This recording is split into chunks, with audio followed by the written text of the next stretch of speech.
안녕하세요, 잭입니다.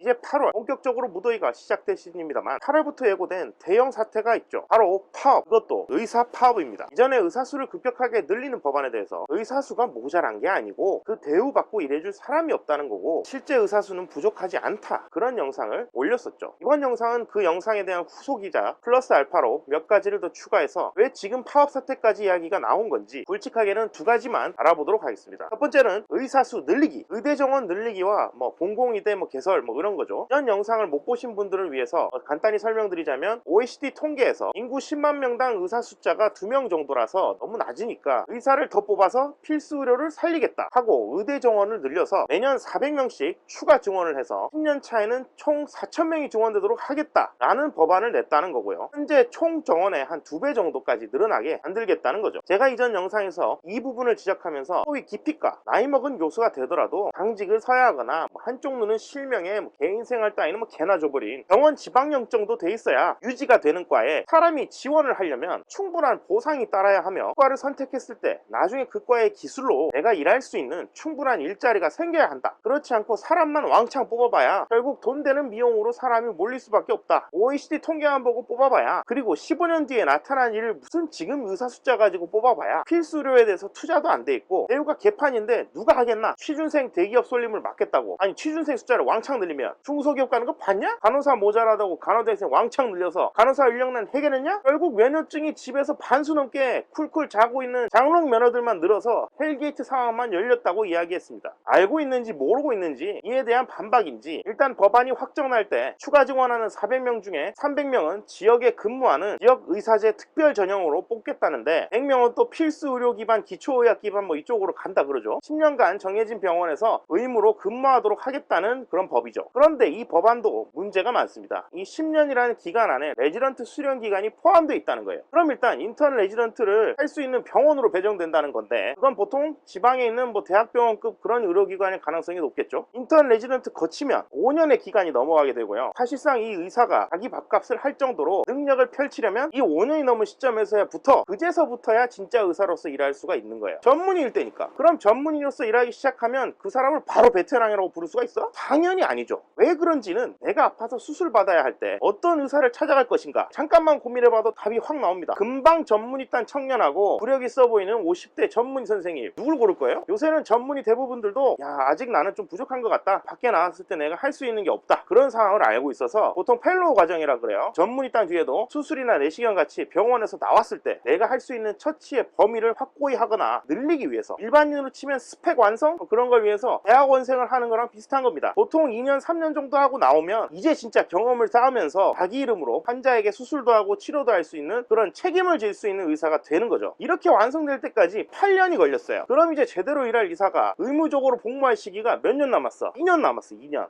길게 잡아도 3년이야. 그 2년 뒤에는 그 사람이 계속 거기서 일할까? 그럼 그 2년 뒤에 그 의사는 어떤 선택을 할까? 여기서부터 정책의 문제가 발생하는 거죠. 분만을 맡아줄 산부인과 의사는 부족할 수 있습니다만, 역설적이게도 시간이 가면 갈수록 분만하는 병원 자체가 줄어들고 있고요. 산부인과 의사 숫자는 점점 늘고 있어요. 분만으로는 돈이 되지도 않을 뿐더러 하고 났을 때 보상금도 엄청 크고 법적 분쟁도 엄청나니까 리스크가 어마어마해요. 다른 과도 다 마찬가지예요. 우리 모두 의료 취약지라는 곳에서 분만을 해줄 의사를 원하잖아요. 그렇지만 일단 분만을 할 병원이 없어요. 지방대학병원은 그나마 분만 시설이 있습니다만, 전문 있다고 펠로우 마치고 난 2년 뒤, 이제 이분들은 사실 좋은 대우를 해주는 그런 병원을 원할 거예요. 아니면 대학병원 교수 자리를 원하든지. 그런데 지방에 이 사람들을 받아줄 만한 분만병원, 큰 병원, 그런 게 있을까? 보통 기피과 특성상 그 과목의 진료를 통한 수익 창출이 되게 힘듭니다. 다른 과도 사실 크게 다를 건 없지만 비보험이 있으면 그나마 낫겠지. 근데 흉부외과가 벌어다주는 돈이 적고, 외상외과가 벌어다주는 돈이 적고, 산부인과 분만으로 벌어다주는 돈이 적으니까요. 그래서 어느 정도 손해를 커바칠 만한 사이즈의 병원 혹은 이제 대학병원급 시설이 없으면 그 과목을 유지하기가 되게 힘이 듭니다. 그런데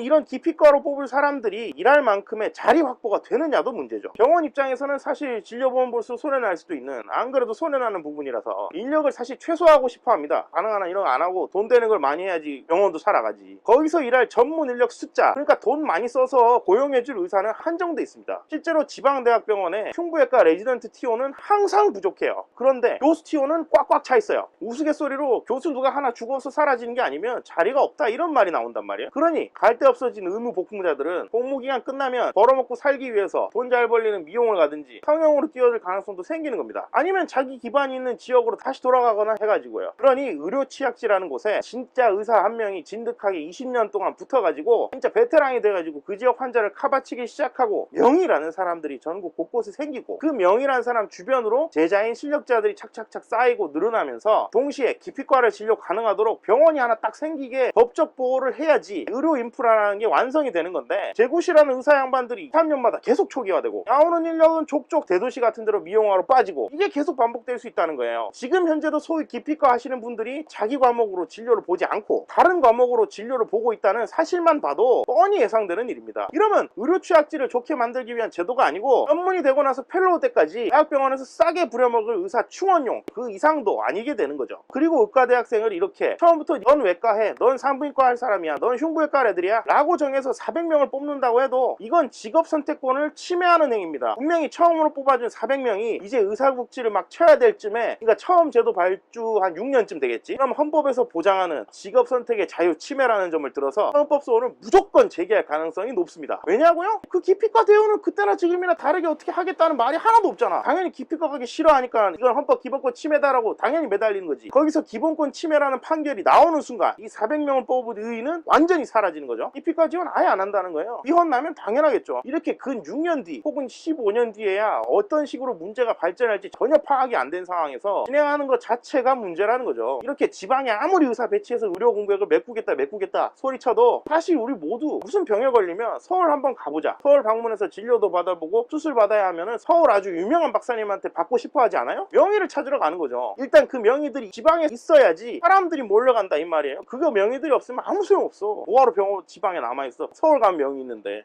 인프라 세팅하고 제도적 구비, 비용 보충 등 취약지로 사람들을 유도할 세팅이 전혀 없으니 이렇게 제대로 강제해서 사람 뽑아봐야 아무 의미 없다는 거야. 그리고 이렇게 미용 성형으로 사람들이 많아 이거 못하겠다 쭉 하고 넘어가잖아? 그러면 미용을 수련받지 않았잖아요. 그러니까 수술 연습을 하기 위해서 벤데타 선생님이 우려하는 쪽으로 넘어갈 가능성도 더 많아지겠죠. 그러니까 수술 공장 뭐 수술 연습해보자, 넌 마루타 이런 얘기 나오는 거예요. 두 번째는 협약보험화 등 한의사랑 통합인데, 한약보험은 진짜 아무 의미도 없는 행동이라서 진짜 이렇게 설명하는 것 자체가 내가 어이가 없어. 지금 말기암 환자들을 위한 신약 항암제들이 속속들이 개발되고 있는 중이란 말이에요. 이 중에는 효과 되게 뛰어난 애들도 있어요. 그런데 우리나라에서 비용이 비싸니까 보험 적용, 그러니까 급여가 안 되는 경우가 종종 발생하는데, 보통 항암제의 경우 엄격한 임상시험을 통해서 먼저 FDA에서 통과를 했다 그러면 그거 보고 우리나라에서도 이제 추가 시험 좀 하고 인정해주는 방향 이렇게 진행이 되는데, 전 세계적으로 한약이 어떤 효과가 있다고 검증을 한 임상시험 데이터가 하나도 없는데, 하다못해 임상 1상 통과했다 2상 통과했다 그런 거 하려는 움직임도 없는데, 검증 안 된 걸 왜 굳이 보험권으로 편입을 시켜가지고 한약 평생 안 먹을 사람한테 받은 보험료 가지고 진행하는지 이해가 되질 않습니다. 아니 하다못해 그냥 일반적인 약 타이레놀 같은 약도 이런 상황에서는 부작용을 주의해야 된다 이런 식으로 써있단 말이야. 안전을 위해 생길 수 있는 부작용에 대한 테스트도 돼 있단 말이에요. 문제가 발생하더라도 아 이건 약 때문이니까 약을 줄이고 하는 걸 어떻게 대처를 해야 되겠다 이런 게 딱딱 나오는데, 이런 거 하나도 없이 그냥 이전부터 먹었으니까 그게 근거의 전부입니다. 그리고 한의대랑 의대 통합인데요, 사실 이건